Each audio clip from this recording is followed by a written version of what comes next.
भारत के अंदर जब भी हम बाहर के खतरे से रक्षा करने के बारे में बात करते हैं तो एक ही नाम हमारे दिमाग के अंदर आता है। आप एक बहुत बड़े काम को अंजाम दे दे पर आपका नाम कभी सामने नहीं आएगा। यहां पर हम क्षमता के बारे में जब बात करते हैं तो लोगों को लगता है कि शायद हम फिजिकली क्षमता के बारे में बात कर रहे हैं। ट्रेनिंग सीक्रेट फैसिलिटीज के अंदर होती है जिसके बारे में किसी को कोई जानकारी नहीं है। अपन इमोशंस को कैसे आप हैंडल करते हैं, कैसे दबाते हैं इमोशंस को। आज के समय में किसी भी कंट्री को सिक्योर करने के लिए दो सबसे इंपॉर्टेंट वेपन चाहिए।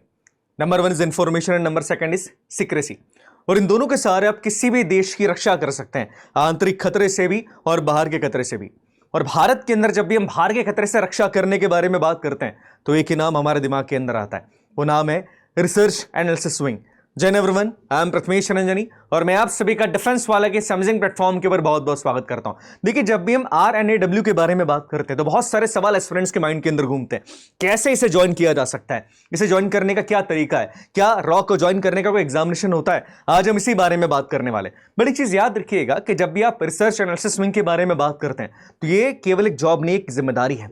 हो सकता है कि आप किसी ऐसे हिस्से के अंदर हो जो कि हमारे देश के अंदर नहीं है, आप दुश्मन के इलाके के अंदर है, आप एक बहुत बड़े काम को अंजाम दे दे पर आपका नाम कभी सामने नहीं आएगा। हो सकता है आपको अपनी पूरी जिंदगी दुश्मन के इलाके के अंदर ही गुजारनी पड़ जाए अगर आप फील्ड एजेंट है तो। और यह भी हो सकता है कि आप भारत के अंदर रह के उस एजेंट की मदद कर रहे हैं। पर ये सारे काम करना देश के लिए सबसे बड़ी बात होती है और राष्ट्र जिन लोगों के लिए सर्वोपरि होता है, जो अपने आप से ज्यादा, अपने परिवार से ज्यादा अपने देश को मानते हैं, वही रिसर्च एनालिसिस विंग को ज्वाइन कर सकते हैं। आज हम इसी बारे में बात करने वाले हैं कि कैसे और किन तरीकों से इनको ज्वाइन किया जा सकता है।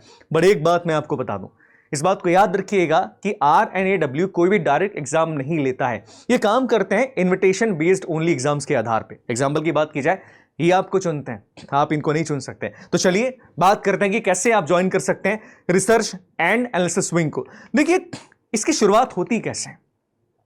1962 में जब इंटेलिजेंस ब्यूरो का फेलियर हो गया था और देश के अंदर एक बहुत बड़ी आपत्ति आ गई थी। उसके बाद जब 1965 का वॉर हुआ, उसके बाद ये समझ में आ गया कि हमारे देश की आंतरिक और बाहरी सुरक्षा की जिम्मेदारी केवल IB पे देना, दैट मींस इंटेलिजेंस ब्यूरो पे देना ठीक नहीं। उसके बाद ये जरूरत महसूस होगी कि भारत को बाहर के खतरों से बचाने के लिए बाहर की इंफॉर्मेशंस को गैदर करने की एक एजेंसी बनानी पड़ेगी जो कि भारत के अंदर रहे पर उसके एजेंट्स बाहर रहकर काम करें और देश को बाहरी खतरों से बचाए। इसके बाद 1968 के अंदर RNAW की स्थापना की जाती। शुरुआती तौर पर इसमें IB के एजेंट्स को रिक्रूट किया गया, कुछ रिक्रूट्स आर्मी से भी किए जाते थे, पर समय के साथ साथ चीजें थोड़ी सी बदलना जरूर हो जाती है। उसके बाद सिविल सर्विसेज से IPS अधिकारी, आर्मी के अधिकारी, नेवी के अधिकारी इसके अंदर रिक्रूट किए जाने लगे। पर एक इल्जाम लगा यहां पर कि यहां पर कहीं ना कहीं थोड़ा बहुत करप्शन चल रहा है। यहां पर चीजें रेफरेंस के द्वारा ज्यादा की जा रही है, बिकॉज कई कैंडिडेट्स को डायरेक्टली यूनिवर्सिटी से रिक्रूट किया जाता था। इसके बाद 1983 में इस पूरे प्रोसेस को बदल दिया गया और एक नई सर्विस को इंट्रोड्यूस किया गया जिसका नाम था RAS, that means research and analysis service. और इसके बाद इस पूरे प्रोसेस को बदल दिया गया। आज की बात की जाए तो आज आप 3 तरीके से रिसर्च एंड एनालिसिस विंग को ज्वाइन कर सकते हैं। वो 3 तरीके क्या है, आइए इसके बारे में बात करते हैं। इसमें 3 तरीकों में जो पहला तरीका होता है वो होता है सिविल सर्विसेज का, जो सबसे आसान और सबसे मुश्किल तरीका दोनों है। मैं ऐसा क्यों बोल रहा हूं, तरीका आसान इसलिए बिकॉज इससे आप डायरेक्टली RNAW को ज्वाइन कर सकते हैं। मुश्किल इसलिए बिकॉज एग्जामिनेशन काफी डिफिकल्ट होता है।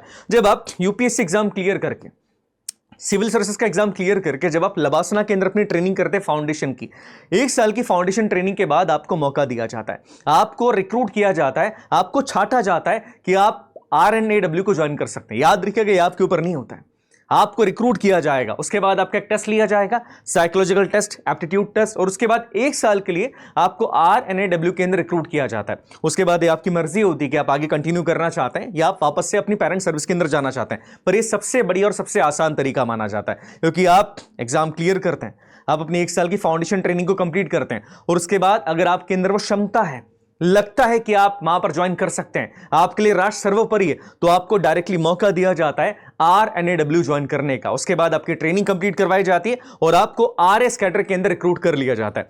दूसरा तरीका जो कि डिफेंस एस्पिरेंट्स के लिए सबसे आसान होता है वो होता है डिफेंस रूट। आप आर्मी, नेवी, एयरफोर्स को ज्वाइन करते हैं।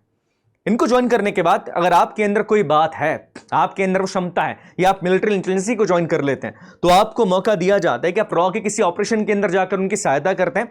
और उसके बाद आपके पास ये मौका भी होता है कि इस ऑपरेशन के बाद अगर आप चाहें तो आप अपनी पेरेंट यूनिट के अंदर वापस आ सकते हैं, या फिर कंप्लीटली रॉ को ज्वाइन कर सकते हैं, दैट मींस RNAW को ज्वाइन कर सकते हैं। ये आपके ऊपर होता है, ये पूरा मौका यहां पर आपको दिया जाता है। बट याद रखिएगा, फिर से मैं कहूंगा कि आपके अंदर वो क्षमता होनी चाहिए।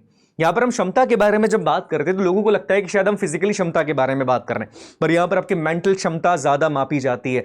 आपके अंदर कितनी इमोशनल इंटेलिजेंसी है, आप प्रेशर के अंदर कैसे काम करते हैं, आप अपनी भावनाओं को कितना छुपा सकते हैं, और किसी भी सिचुएशन के अंदर आपका माइंड कैसे काम करता है, सारी चीजें यहां पर देखी जाती है। तो ये चीज याद रखिएगा कि दूसरा तरीका यहां पर यह होता है कि आप आर्मी ज्वाइन कीजिए, आप नेवी ज्वाइन कीजिए, आप एयरफोर्स ज्वाइन कीजिए। आप अगर इंटेलिजेंस गैदरिंग के अंदर हैं, आपको चीजें सिखाई जा रही है, आप अगर आर्मी इंटेलिजेंसी के अंदर है, तो आप डायरेक्टली RNAW को ज्वाइन कर सकते हैं। बट याद रखिएगा, इनविटेशन ओनली बेस यहां पर भी आता है, आपके अंदर वो क्षमता होनी चाहिए।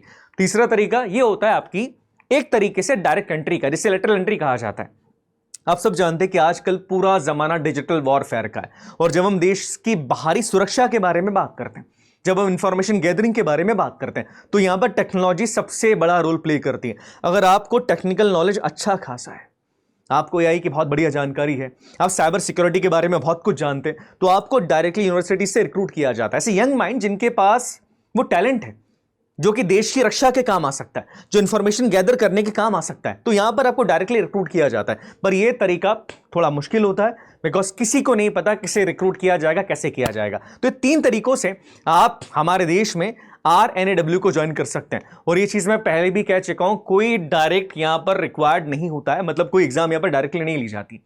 क्लियरली कोई एग्जाम यहां पर नहीं ली जाएगी, डायरेक्ट एग्जाम के द्वारा आपको एंट्री यहां पर नहीं दी जाती है। आप इनविटेशन ओनली बेस पर RNAW काम करता है, आपको इनवाइट किया जाएगा। अगर क्षमता है आपके अंदर, आपकी क्षमता को पहचाना जाता है, आपके अंदर अगर वो बात है उसको पहचाना जाता है, उसके बाद आपको मौका दिया जाता है, आपके टेस्ट लिए जाते हैं, और उसके बाद आपको रिक्रूट किया जाता है। अगर मैं पूरे प्रोसेस के बारे में बात करूं, तो मान लीजिए कोई बच्चा UPSC एंट्री या डिफेंस एंट्री के साथ जाता है, उसके बाद उससे स्पॉट किया जाता है, उसको देखा जाता है, उसके टैलेंट को समझा जाता है। अगर उसके अंदर वो क्षमता है, उसे बुलाया जाएगा, उसके टेस्ट लिए जाएंगे, साइकोलॉजिकल टेस्ट, एप्टीट्यूड टेस्ट, और भी कई सारे टेस्ट लिए जाते हैं। उसके बाद आपको ट्रेनिंग दी जाएगी। ट्रेनिंग सीक्रेट फैसिलिटीज के अंदर होती है, जिसके बारे में किसी को कोई जानकारी नहीं है। ऑब्वियसली ट्रेनिंग बहुत डिफिकल्ट होने वाली है, और अंत में जाके आपको RS कैडर के अंदर ऑफिशियली ज्वाइन करवा दिया जाता है। उसके बाद डिपेंड करता है कि आपका डोमेन क्या है, आप एजेंट बन के, फील्ड एजेंट बन के काम करेंगे तो किसी दूसरी कंट्री के अंदर, या फिर आप भारत के अंदर डेस्क जॉब करेंगे इंफॉर्मेशन गैदरिंग का। वो टोटली चीजें डिपेंड करती है आपके पोटेंशियल के ऊपर और आपका स्टेमिना, और अगर सीधे तौर पर बात की जाए कि अंदर आपके अंदर कितनी क्षमता है, इस पर सीधे ज्यादा डिपेंड करती है। याद रखिएगा, ट्रेनिंग डिफिकल्ट होती है, मैंने पहले भी इस बारे में बहुत बार कहा। ये कुछ भी नहीं है, ट्रेनिंग यहां के शुरू होती है। अपन इमोशंस को कैसे आप हैंडल करते हैं, कैसे दबाते हैं इमोशंस को, कैसे आप अपने आप पर प्रेशर को हावी नहीं होने देते हैं, किसी भी सिचुएशन में कैसे आप इंफॉर्मेशन को गैदर कर लेते हैं, बहुत सारी बातें यहां पर देखी जाती है। और ट्रेनिंग के दौरान आपको कई सारी भाषाओं को सिखाया जाएगा, कई सारे वेपन्स को चलाया जाना सिखाया जाता है। ट्रेनिंग सीक्रेटली करवाई जाती है, तो इसके बारे में बहुत जानकारी नहीं है। बट एक चीज याद रखिएगा, केवल ये 3 तरीके हैं जिसके द्वारा भारत की सबसे बड़ी खुफिया एजेंसी RNAW को ज्वाइन कर सकते हैं। तो चलिए, मैं मिलता हूं आपसे किसी अगले सेशन के अंदर। आप सभी अपना ध्यान रखिएगा, तब तक के लिए जय हिंद, जय भारत, भारत माता की जय।